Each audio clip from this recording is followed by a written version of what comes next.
Sakshi the beats channel की तरफ से आज आपके सामने उपस्थित हुई हूँ सांझी वालता यात्रा को लेकर। ये यात्रा मेड़ता से लेकर आज मोगा पहुंची है और मोगा में बहुत धूमधाम से इसका स्वागत किया गया है। 51 महिलाएं जिन्होंने मंगल कलश अपने सर पर रखकर इसका स्वागत किया और ये पूरे शहर में चलते हुए आज यहाँ पर पहुंची है और आगे ये चल के गोपाल मोचन तक जाएगी। इसके बारे में ये यात्रा क्या है, इसकी क्यों ज़रूरत है, क्यों ये यात्रा यहाँ पे आई है, क्यों ये यात्रा निकाली गई है, इसके बारे में संतों की वाणी में जानें।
तब तक नहीं हो सकता है जब तक इस संसार की नश्वरता का अनुभव न हो।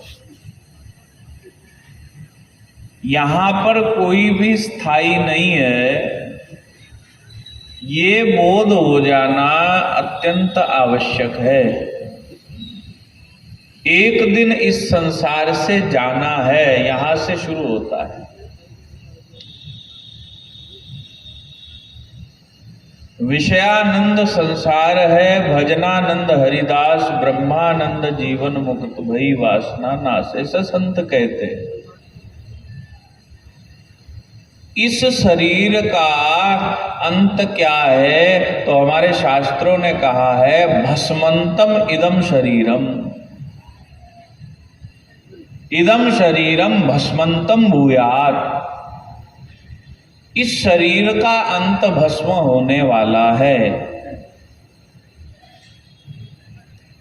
ये शरीर चिरस्थायी नहीं है। गुरुवाणी में महाराज कहते हैं कि नदी किनारे रुखड़ा किचरक बंद है धीर।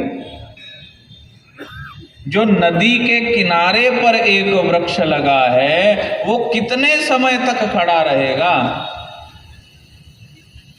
इसलिए खिन खिन तन छीजै जरा जनावे, तब तेरी ओख कोई पानी हो ना पावे। महाराज कहते, जैसे पूज्य महाराज जी ने कहा कि ये स्थितियां स्थायी नहीं है। आज हम युवा हैं, कल हम वृद्ध होंगे। बालक से युवा हुआ, ये युवा से वृद्ध होंगे। आज हमारे अंदर अत्यंत बल है, लेकिन एक दिन इस बल को भी क्षीण होना है। मतलब इस संसार से एक ना एक दिन जाना है, ये निश्चित है। जितने भी महापुरुषों के चित्र इस यात्रा की, इस रथ के ऊपर हम दर्शन कर रहे हैं, समस्त महापुरुषों का मानना है कि ये संसार नश्वर है महाराज। इसलिए इस संसार को त्याग करके जहां जाना है, बाबा जी ने बहुत सुंदर गुरुवाणी का शब्द पढ़ा, कपड़ रूप सुहावना, छठ दुनिया अंदर जावना, मंदा चंगा अपना, आपे ही कीता पावना। निज कृत कर्म भोग सब भ्राता, जो हमने कर्म किए हैं उनका भोग हमको करना पड़ेगा। गुरुवाणी स्पष्ट कहती है कि भोगे बिन भागे नहीं, कर्म गति बलवान। कर्म की गति इतनी बलवान है महाराज कि निजकृत कर्म का भोग करने के लिए हमको क्या करना पड़ेगा? हमारे द्वारा किया गया कर्म हमें ही भोगना पड़ेगा, हमारा कर्म कोई दूसरा नहीं भोग सकता है। और यहां पर वो भी सिद्धांत नहीं चलता है कि 50 पाप किए 40 पुण्य किए तो 50 पुण्य में से 40 पाप माइनस किए तो 10 पुण्य रह गए। ऐसा नहीं होता है महाराज। पापों का फल भी मिलेगा, पुण्यों का फल भी मिलेगा, भोगना पड़ेगा, प्लस माइनस नहीं होता है। ये नहीं कि पाप में से पुण्य प्लस कर दिया और पुण्य में से पाप माइनस कर दिया, ऐसा कुछ नहीं होगा। यहां तो जो जो करते जाएंगे उसका भोग हमको भोगना पड़ेगा। तो महापुरुषों का उपदेश क्या है? भक्ति तो बहुत दूर की बात है महाराज जी। गोस्वामी तुलसीदास जी ने एक बहुत सुंदर बात कही है कि कामी क्रोधी आलसी इनते भगति न होए, भगत करे कोई सूरमा जाति वर्ण कुल खोए।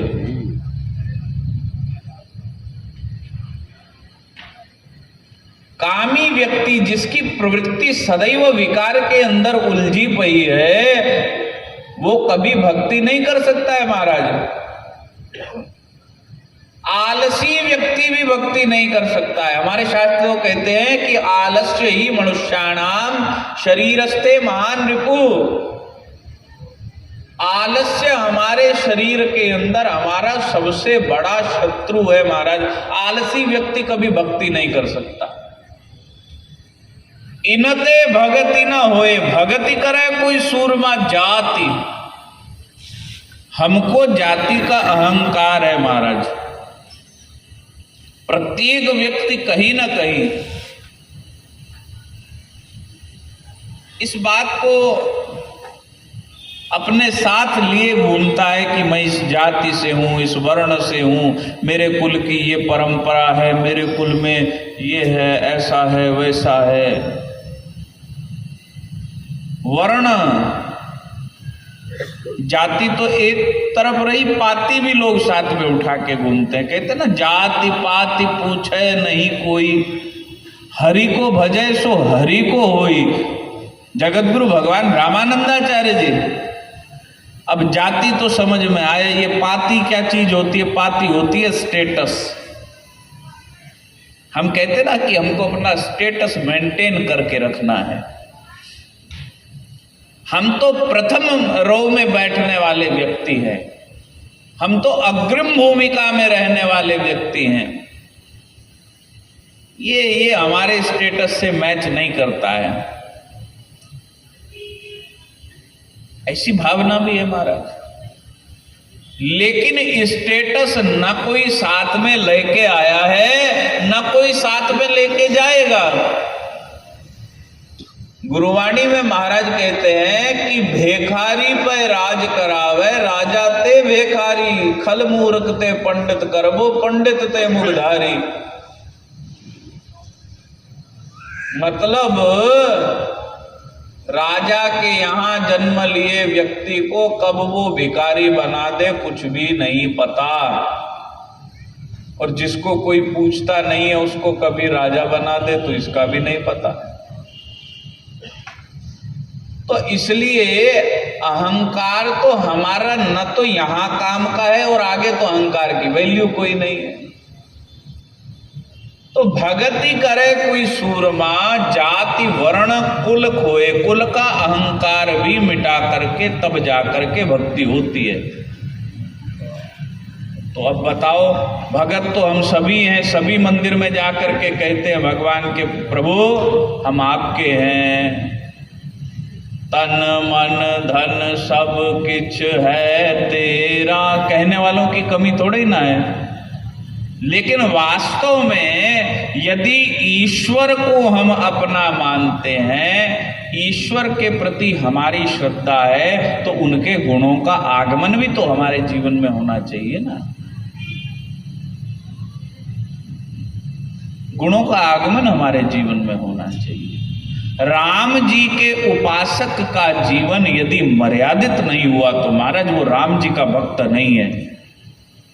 जिस राम भक्त के जीवन में मर्यादा घटित नहीं हुई तो वो भक्ति का आडंबर कर रहा है महाराज, वो भक्त नहीं है। गुरु तेग बहादुर जी महाराज को मानने वाला व्यक्ति यदि उसका जीवन वैराग्य से रिक्त है तो वो गुरु जी का शिष्य नहीं है। वो दिखा रहा है दिखा क्या रहा है, अपने आप को भ्रम में जी रहा है। महाराज,